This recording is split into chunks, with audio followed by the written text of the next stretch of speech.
You wake up tomorrow morning, walk outside, and something feels wrong. There are no birds on the power lines. No dogs barking behind the fences. No insects buzzing around the flowers. No pigeons on the sidewalk. No fish moving beneath the surface of the nearest river. You look up at the sky. Nothing. For the first few seconds, it might actually feel peaceful. No mosquitoes. No flies. No predators. No creatures crawling through your house at night. Then you realize something much bigger has happened. Every animal on Earth is gone. All of them. And you are still here. At first, the world wouldn't look that different. The trees would still be standing. Grass would still cover the ground. The oceans would still be blue. But Earth wouldn't actually be the same planet anymore. Because animals aren't just creatures that move around inside ecosystems. They are part of the machinery that keeps those ecosystems working. They pollinate plants. They move seeds. They break down organic material. They connect ecosystems that can be thousands of miles apart, disappearing every animal at once. And that's not simply removing wildlife, that's removing billions of biological connections simultaneously. So what happens next? Let's start with the first few minutes. The strangest thing would be the silence. No flies landing on windows. No mosquitoes around standing water. No spiders in the corners of buildings. No fish in aquariums. No livestock in farms. And no pets waiting for their owners to come home. Millions of people would notice almost immediately that something was missing, but most wouldn't understand the scale of it yet. And one of the first systems to fail would be pollination. Think about a flower. It looks like a simple structure sitting on a plant, but many flowering plants have a problem. They can't simply walk their pollen over to another flower. They need something to transport it. And for millions of plants, that something is an animal. Bees, butterflies, moths, beetles, flies, birds, bats. Thousands of different species move pollen from one flower to another while searching for nectar, food, or shelter. Remove all of them, and the flowers don't suddenly disappear. They simply stop reproducing. That's an important difference. A plant doesn't need an animal to stay alive today. It needs an animal to produce the next generation. So the fields wouldn't instantly turn brown. The trees wouldn't instantly collapse. Instead, something much quieter would happen. Flowers would bloom, but many of them would remain unfertilized. Fruit production would fall. Seeds wouldn't form normally. Around 3/4 of the world's food crops are at least partly dependent on animal pollination. Many fruits would become difficult to produce naturally. But this wouldn't mean every crop suddenly dies. Wheat can be pollinated largely by wind. Rice can reproduce without bees. Corn doesn't need a bee to move pollen from flower to flower. So humans wouldn't wake up the next morning and discover that every field had turned into dust.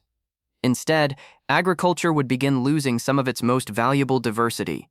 And then another problem would appear. The animals that normally move seeds are gone too. A fruit falls from a tree. Normally, something might eat it. A bird could swallow the seeds and fly somewhere else. Hours later, that bird would land miles away and eventually poop. The seeds would pass through its digestive system and end up in a completely different patch of soil, surrounded by the nutrients they need to grow. That might sound like a small thing, but animals are constantly doing this across forests. Now none of that happens. The seeds stay where they fall, and that sounds harmless until you realize what seed dispersal actually does. Plants compete with the plants around them. A seed growing directly beneath its parent may have to compete for sunlight, water, minerals, and space. Moving seeds away from the parent gives the next generation somewhere new to grow. If that transportation network is gone, some plants would adapt. Some seeds can travel by wind, some can float. Some can explode from their pods and launch themselves away.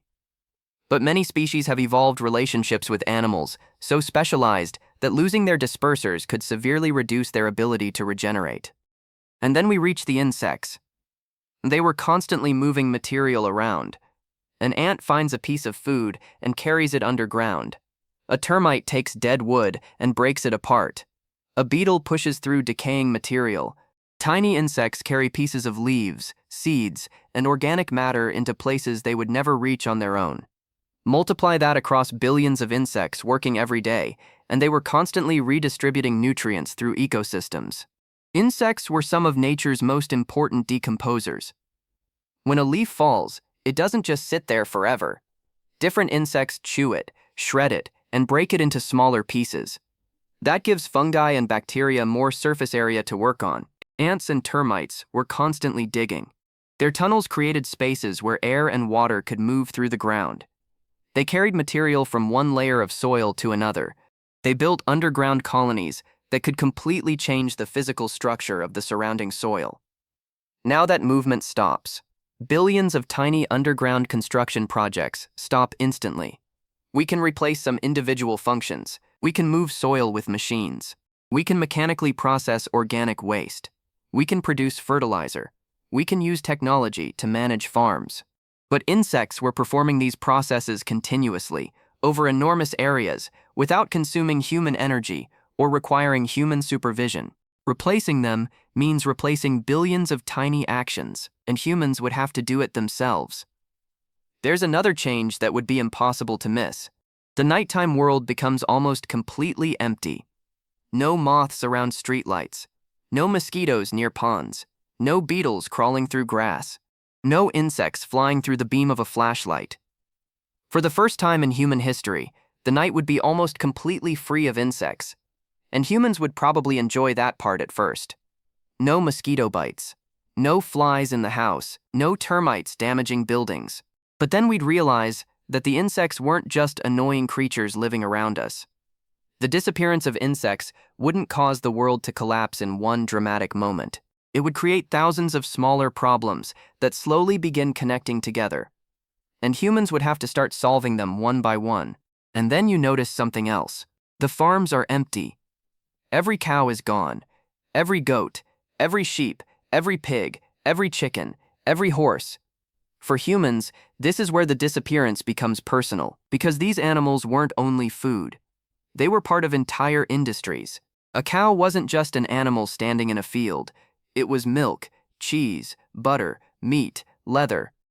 And now all of it disappears at once. Walk into a supermarket a few days later, and you would start seeing the difference. The meat section is empty. The milk refrigerators are empty. There are no eggs, no chicken, no beef, no pork, no cheese made from animal milk. But the bigger problem isn't the supermarket. It's what happens to the millions of people whose jobs depended on these animals. Farmers lose livestock. Dairy farms lose their animals. Meat processing facilities have nothing to process. Feed companies lose their customers. Leather producers lose their raw material. The effects spread far beyond the farm. Factories can replace some of them with synthetic materials. But replacing a natural material isn't always as simple as switching machines on. Then you look at the nearest river, lake, or ocean. And for the first time, there's nothing moving beneath the surface. Every fish has disappeared. At first, most people wouldn't notice what that means. The water would still be there. The rivers would still flow. The waves would still move. But the entire underwater world has suddenly become empty of animals. For humans, one of the first obvious effects would be food. Fishing boats would have nothing to catch. Fish markets would become empty. Fishermen would return to shore with empty nets. But the bigger change would happen beneath the surface. Fish don't just provide food for humans. They move nutrients through rivers, lakes, and oceans. Some fish carry nutrients from the sea into freshwater ecosystems when they migrate upstream. Now all of those connections are gone. The oceans haven't disappeared, but one of the largest parts of their living ecosystem has. When you come home from work, you open the door expecting to hear something. Maybe your dog running toward you. Maybe your cat jumping off the couch. Maybe the sound of a bird inside its cage. But there's nothing. Your pet disappeared with other animal on Earth. Their food bowl is still sitting there. Their bed is still in the corner. Their favorite toy is still on the floor. But they're gone. And this would happen in millions of homes around the world at the same time. Dogs, cats, rabbits, hamsters, parrots, aquarium fish, every one of them disappears. And unlike losing a pet normally, there would be no possibility of finding another one because there are no animals left.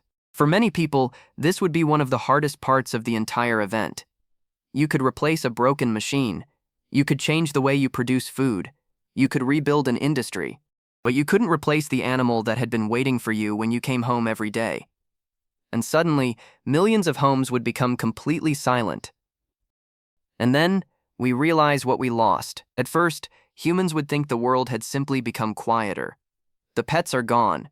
The farms are empty. The oceans have no fish. The forests have no birds.